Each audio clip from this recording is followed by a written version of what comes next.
Hello दोस्तों, कैसे हैं। उम्मीद कर रहे होंगे कि ठीक एवं स्वस्थ होंगे। दोस्तों, ये जो क्वेश्चन आप देख रहे हैं ये 2 नंबर में पूछा जाता है, ठीक है। और पता नहीं कितना बार यह क्वेश्चन पूछेगा और पूछता रहेगा। इसीलिए दोस्तों इस क्वेश्चन को आप मत मिस कीजिएगा, ठीक है। क्योंकि ऐसा कोई भी एग्ज़ाम नहीं हुआ है जिसमें यह प्रश्न पूछा नहीं गया है, ठीक है। तो इसको बहुत आसानी से हम हल कर सकते हैं, क्योंकि यहाँ जो सवाल कहता है के किस मान के लिए बिंदु 8 1 k-4 और 2-5 संरेख है। संरेख का मतलब होता है एक सीध में, ठीक है। 3 गो बिंदु होगा 8 और 1, ठीक है। फिर उसके बाद k-4 और फिर उसके बाद 2-5। इस प्रकार से 2 बिंदु यानी 3 बिंदु होगा और तीनों संरेख होगा। तो दोस्तों इसमें जो के का मान है छुपा हुआ वो आपसे पूछ रहा है। तो कैसे के का मान निकालते हैं, एकदम आसान तरीका है। सबसे पहले आप जान लीजिए कि आप जानते हैं कि कोई भी त्रिभुज बनने के लिए 3 बिंदु आवश्यक है। यहाँ भी 3 बिंदु है लेकिन ये संरेखी है। लेकिन यहाँ जो 3 बिंदु है यह संरेखी ना होता है तब जाकर के त्रिभुज बनता है। लेकिन अगर त्रिभुज बनता है तो उसका कोई एरिया होता है। लेकिन सवाल तो यहाँ कह रहा है कि संरेख है, तो इस तीनों बिंदु से जो त्रिभुज बनेगा उसका जो क्षेत्रफल होगा वह क्या होगा, 0 होगा, ठीक ना दोस्तों। यही चीज़ आपको समझना है।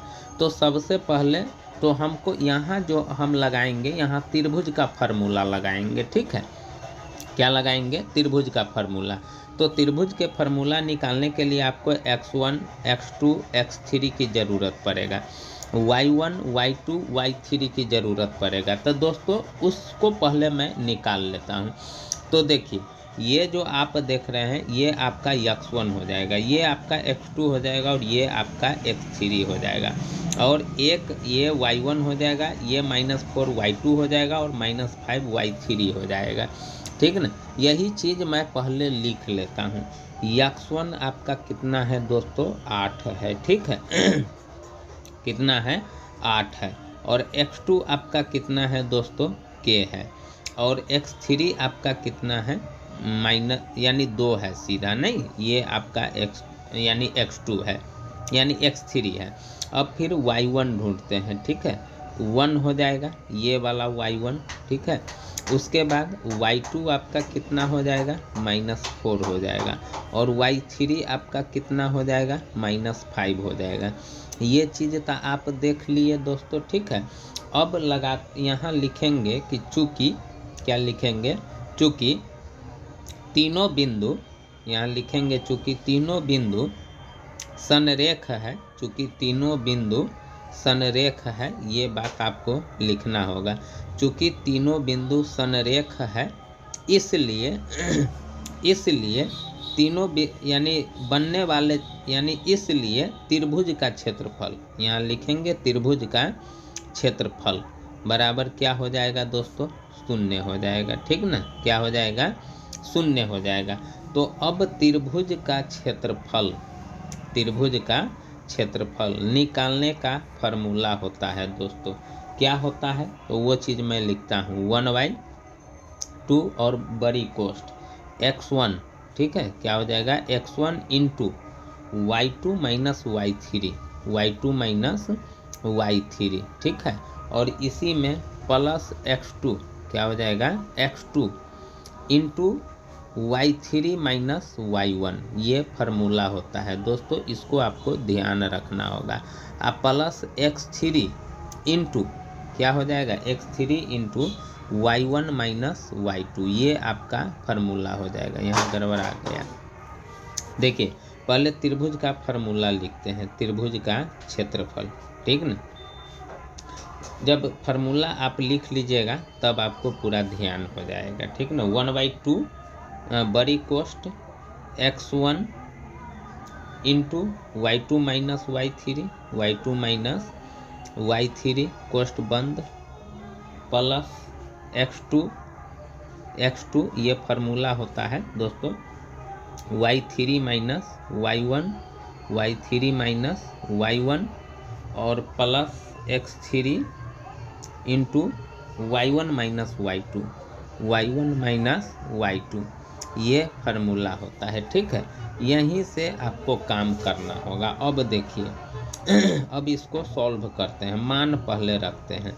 देखिए x1 आपका कितना है, 8 है, नहीं x1 आपका 8 है, तो 8 इंटू y2 आपका कितना है दोस्तों, सो देखिए y2 आपका -4 है, नहीं -4, और ये माइनस, ये वाला माइनस, ये वाला माइनस, ठीक ना, ये वाला माइनस देखिए y2 माइनस y3, तो y3 आपका कितना है, -5 है, नहीं y3 दोस्तों आपका कितना है, -5 है। तो देखिए यहाँ पहले से माइनस है और ये माइनस यहाँ आएगा, तब +5 मैं एक के बार कर देता हूँ, ठीक ना, प्लस x3 आपका यानी x2 आपका कितना है, तो x2 आपका k है, ठीक ना दोस्तों, x2 आपका k है, तो k से पहले आपको गुना करना होगा, ठीक ना, k से क्या करना होगा, गुना, तो k इंटू, ठीक ना।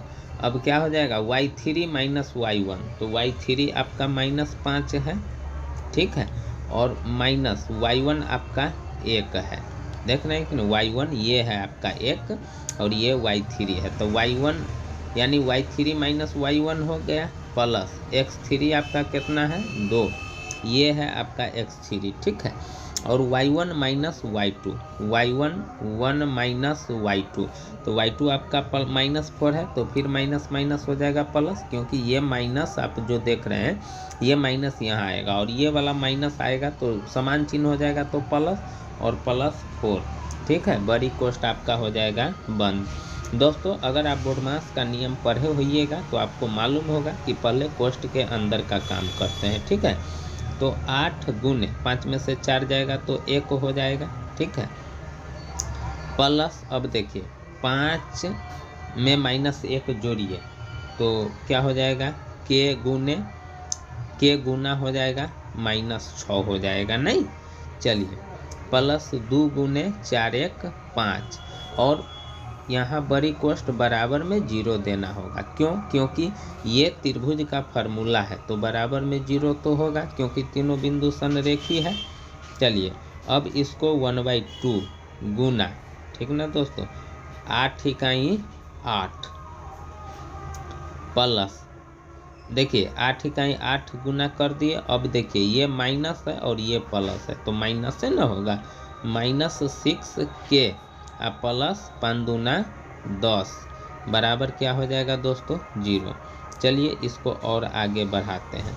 अब 1/2 को आप डायरेक्ट इधर ले आइए, तो इधर गुना है तब भाग हो जाएगा 0 में, तो 0 में 1/2 से भाग होगा तो 0 न होगा, और 10 8 18 -6 के बराबर हो जाएगा 0, क्योंकि 1/2 को तो हम इधर ले आए, अब 18 को आप इधर ले आइए समीकरण की तरफ, तो देखिए यहाँ से अब मैं बनाता हूँ, ठीक ना, 18 जब आप इधर लाइएगा तो ये माइनस, इधर ये प्लस है 18, तो इधर आएगा तो माइनस हो जाएगा, माइनस से माइनस आपका क्या हो जाएगा, प्लस हो जाएगा, नहीं ये तो 18 है, ये है, अब 6 को इधर ले आइए तो के बराबर क्या हो जाएगा, 18/6 यानी 36 18, इसीलिए के बराबर आपका कितना आ गया, 3।